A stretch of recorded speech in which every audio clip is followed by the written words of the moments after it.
the roof and welcome your first act, Mike Schiltz!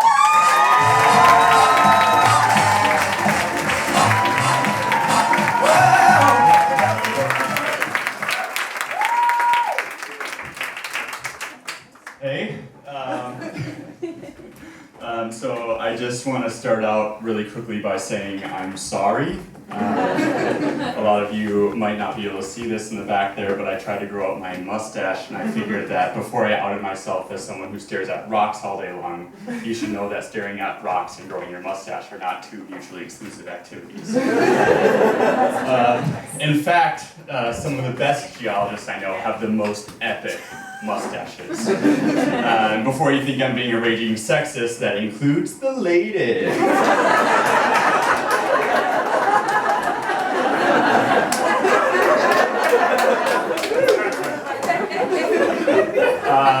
So as you can tell by my mustache, I'm a geologist in training. Now that we got that out of the way, my name is Mike. I'm a second-year PhD student at the University of Strathclyde studying geothermal energy. The working title of my thesis is Fault Zone Architecture and Fracture Characterization of the Old Red Sandstone,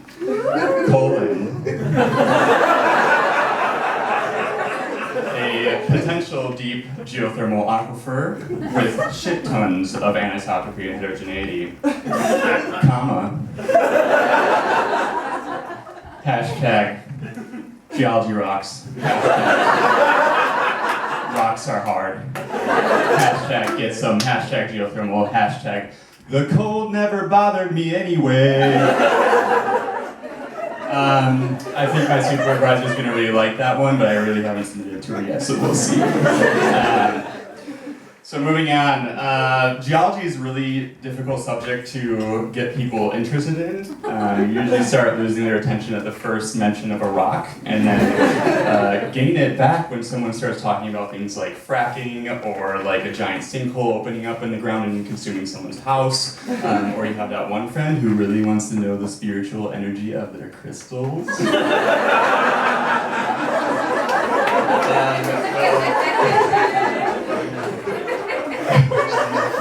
Yeah, one. Yeah.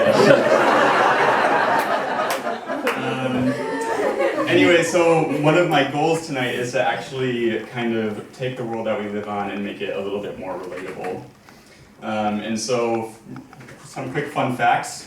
The Earth's crust actually forms at the same rate that we grow our fingernails, which is about 2 centimeters per year. Just to let you guys know, here in Scotland, that means we've moved about 6 centimeters further away from Trump since he was elected in 2016. Yeah,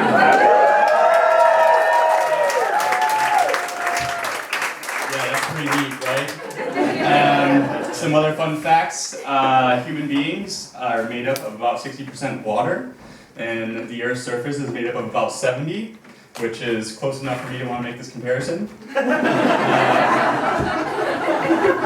Human beings, they have pimples. The Earth has hot spots that erupt on its surface, also known as volcanoes.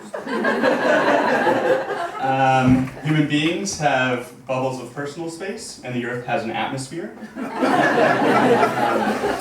Human beings have gay pride, and the Earth has dyke swarms. So we're really not that different after all. So, earthquakes, right? They're pretty crazy. They're actually one of the reasons why human beings exist on the face of the planet today. But they're actually still quite anomalous. Like, as human beings, we haven't really figured out a way of precisely just figuring out when they're going to occur. But it doesn't matter because in places like Japan, I messed that one up. So we're going to go backwards for a quick second. So, first comedy ever. Sorry, guys. Alright,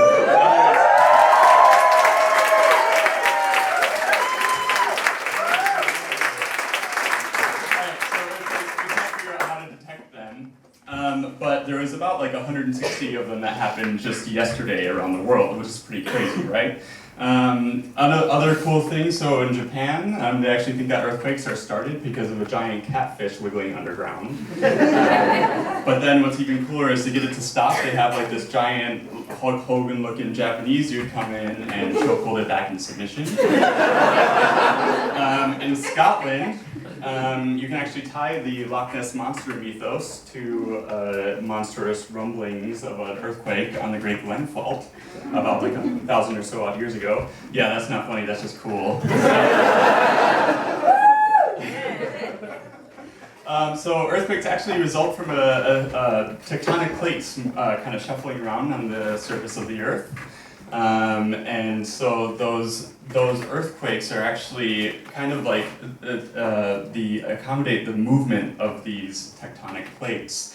And so it's a lot like if you kind of shifted yourself to relieve oneself on the couch, but during that self-relief process you had a little like rumbling of your own.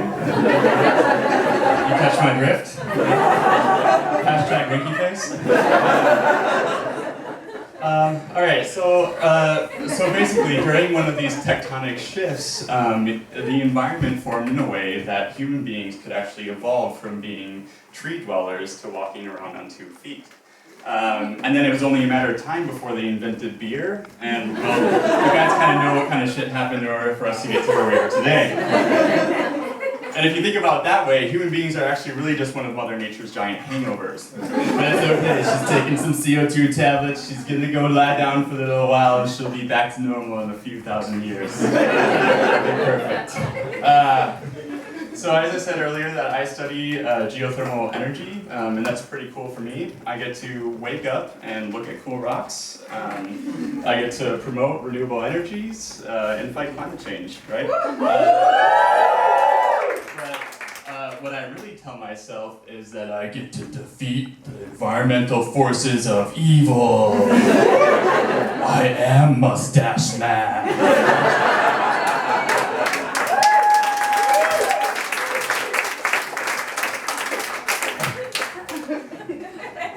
Okay, so the unfortunate thing about geothermal energy is it's still kind of a developing technology, and so it gets kind of overlooked a lot by other things like solar or wind.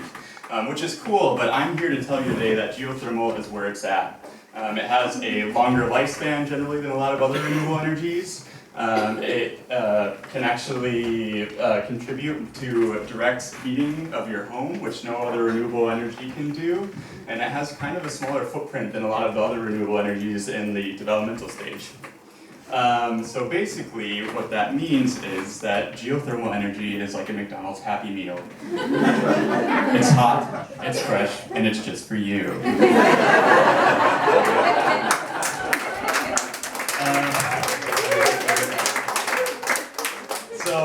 Last thing I want to leave with you guys is just more of like an educational thing I like to call the geological time dance. And this sprang about because the world is actually 4.6 billion years old, but no one actually really knows what that means. And so what this dance is meant to do is to actually be an exploration of what has happened over that 4.6 billion years and your body.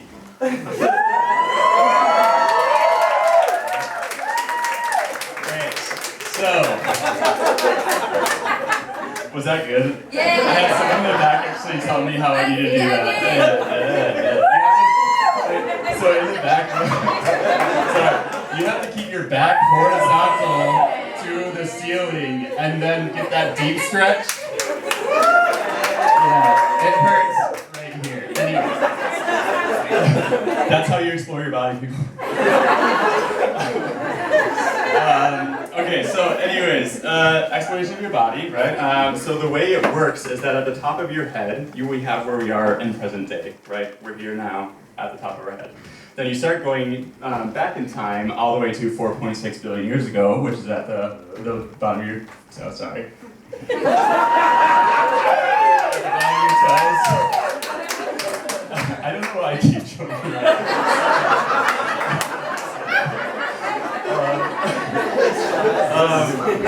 Anyways, so at the bottom of your toes, we basically have a molten, fiery death ball Earth. And so, yeah, that's pretty exciting, right? But the next step after our giant molten, fiery death ball is actually going to be at our ankles. That giant fiery magma death ball cools, and then for the first time, we have a crust and our first oceans. And so before every dance or activity, it's highly recommended that you stretch. And you may have seen that I stretched before, but that was not originally part of this. So we're just gonna do it. So the first step is at our ankles. Show you that sinful ankle skin. Yeah, just for you guys. Take that home with you. Alright, so at your ankles we have the first ocean, right? And so moving up to the second level is going to be at our knees. So something really cool happens at our knees is we have our first life on Earth. And that first life is actually the shape of a bacteria. And so I have a little dance to share with you guys for that. Alright? And Aruba, amoeba, give me that bacteria.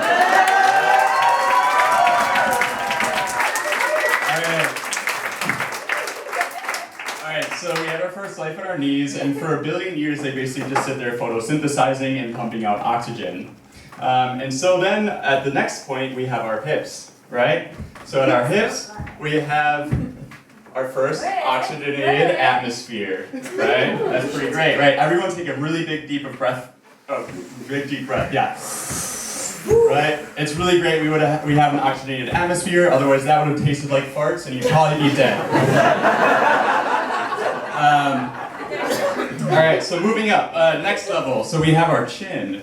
And at our chin, what happens is that we go from a single-celled life to actually the Cambrian explosion, which is where we have an explosion of multicellular life. Then at our nose, we have dinosaurs. At our eyebrows, those dinosaurs get completely blown off the face of the planet by a meteor. And then if you pick one strand of hair from on top of your head, that is where the first human being exists. Right? Pretty crazy. You may have noticed I didn't do a dance move for that section, but that's because it's going to get really contemporary. So we have our dance. Chin, chin, chin, nose, nose, nose, eyebrows, eyebrows, hood, hood. Yeah.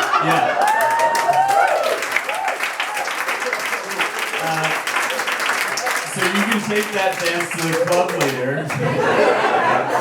That's pretty great. Yeah, and so that's basically all I have for you all tonight. If you must ask some questions, just say